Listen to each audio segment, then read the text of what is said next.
السلام عليكم. لا تنسوا الاعجاب بالفيديو والاشتراك في القناة تشجيعا لنا لنستمر بنشر المزيد ان شاء الله.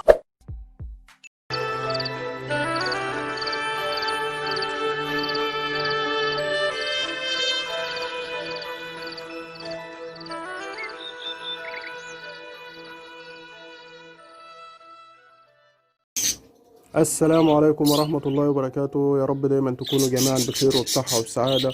اللهم صل على سيدنا محمد وعلى آله وصحبه وسلم تسليما كثيرا إلى يوم الدين. النهاردة إن شاء الله قررت أنوع في أكل العصافير وأعمل لهم سلطة خضار، بس على ذوق أنا بقى. فإن شاء الله كده تابعونا كده وخليكم معانا، ويا رب الفيديو يعجبكم. معانا في سلطة الخضار بنجر، دي بنجر كده، ودي جزر. شايفين الجزرة ديت واخدة وضع الدعاء بالظبط.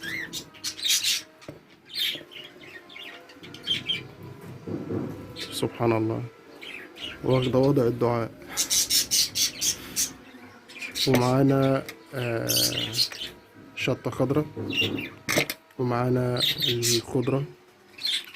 فإن شاء الله كده تابعونا وخليكم معانا، وهنبشر الحاجات دي كلها مع بعض كده، وهعرفكم ازاي بنقدمها للعصافير، وهنتكلم مع بعض إن شاء الله عن الفوائد اللي موجودة معانا في طبق سلطة الخضار ده. فخليكم معانا. ورجعنا لكم تاني، ومعانا السلطة، مكونات السلطة اللي احنا هنعملها. دي ليمونة هندي منها شوية قطرات كده على المية، ديت هنستعملها في الآخر في المية. هنطلع بس الحاجة برا هنا كده اهو، على ما نخلص واحدة واحدة.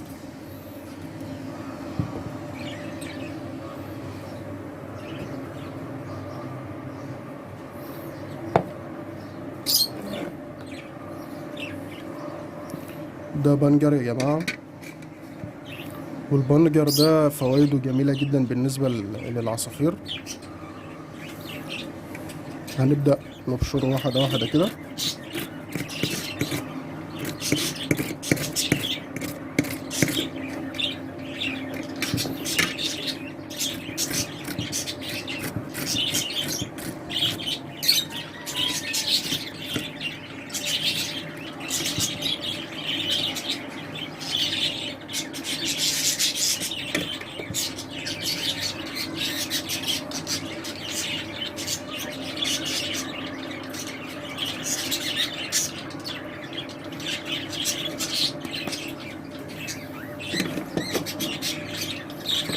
خلينا نتعامل بالسكينة أحسن.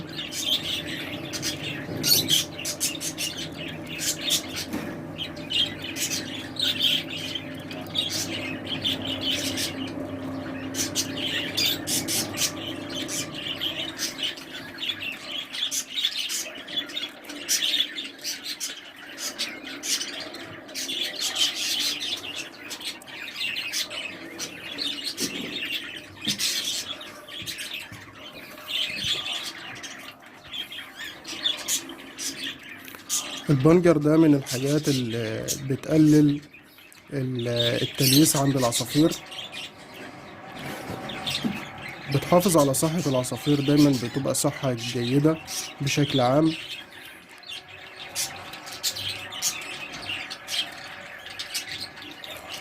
زائد كمان ان هي بتجمل الريش بتاعهم، وبتخليه دايما منظره زاهي والوانه زاهية وجميلة.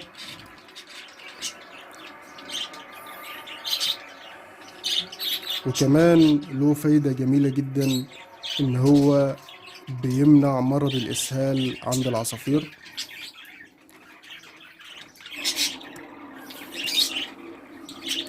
زائد كمان ان هو بيخلي العصافير دايما تبقى عندها رغبة في عملية الزواج، بتساعد العصافير في عملية الزواج.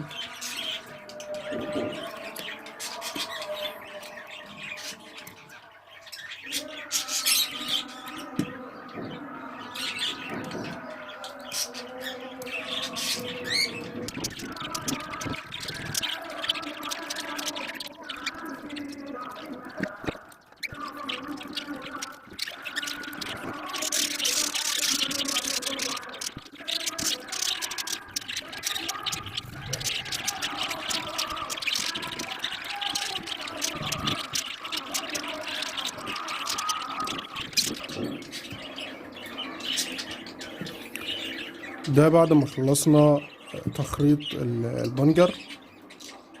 ملحوظة يا جماعة، البنجر بلاش يتقدم لو انت حاطه في التلاجة او في الفريزر ومطلعه، بلاش يتقدم ساقع عشان خاطر ما يصيبش العصافير بإسهال او بأي نزلة معوية. ده نصيحة مني.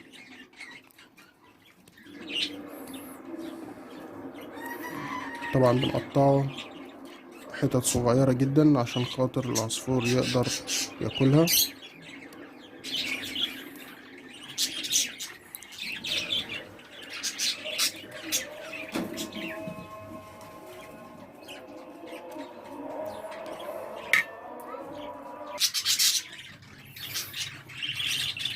خلاص كده خلصنا. وطبعا قلنا البنجر له فوائد كتير جدا، بيقلل من التلييس وبيساعد العصافير على الرغبة في الزواج، وزائد كمان ان هو بيمنع مرض الامساك، وده مهم جدا. وقلنا كمان ان في ملحوظة، ممنوع ان انت تقدم له الاكل وهو طالع من التلاجة او طالع من الفريزر يكون ساقع عشان خاطر ما يسببلوش نزلة معوية او اسهال. ده اول حاجة في سلطة الخضار معانا بعد كده اللي هو الشبت او اي حاجة خضار، هما بيحبوا اي خضرة. اهو بنقطعه برضو تقطيع صغير ان هما يفضلوا ياكلوا منه، يقدروا ياكلوا منه.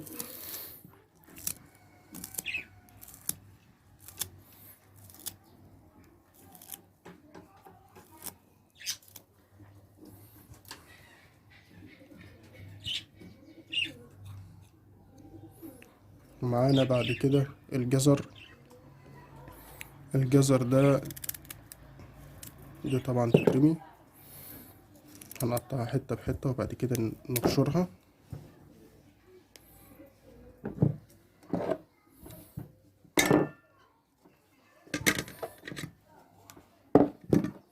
اهو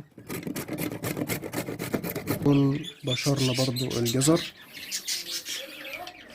وفوائد الجزر برضو له فوائد جميلة جدا بالنسبة للعصافير، بيساعد على التخلص من الالتهابات المعوية دايما، وبرضه بيحافظ على الجهاز الهضمي. زائد كمان انه بيقدر يمنع الديدان اللي موجودة داخل المعدة، وكمان بيخلي دايما الريش بتاعه يكون فيه صحة جيدة وزاهي دايما، الوانه جميلة، بتبقى الوانه كلها زاهية. ده كده بشرنا كده الجزر.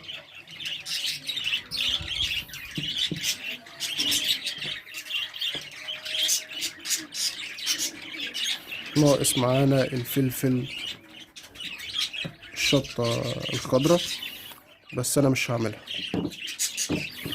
ليه مش هعملها بقى؟ كفاية عليهم خضرة، لان انا حاطط خضرة هنا وحاطط جزر، فمش هعمل انا اللي بتاع الشطة الخضرا ديت، عشان خاطر كتر الشطة، كتر الخضار غلط عليهم، عشان ما يجيب لهمش اسهال. تابعوا معانا بقى كده وهنشوف هنقدم ازاي طريقة الاكل دي.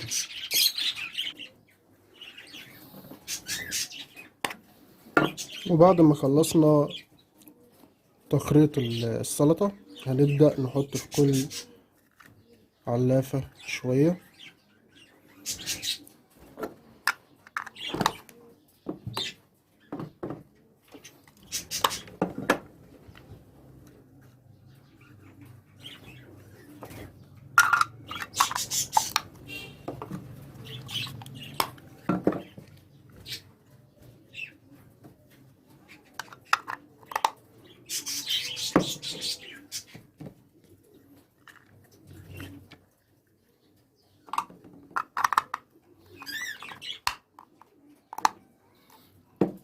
وبعد كده نبدأ نحط للعصافير.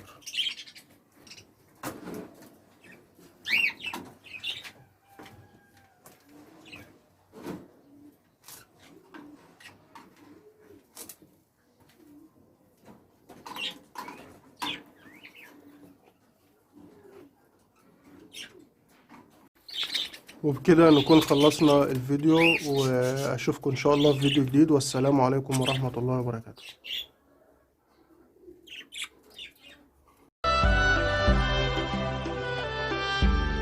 إن أعجبك الفيديو لا تنسى الإعجاب والاشتراك في القناة.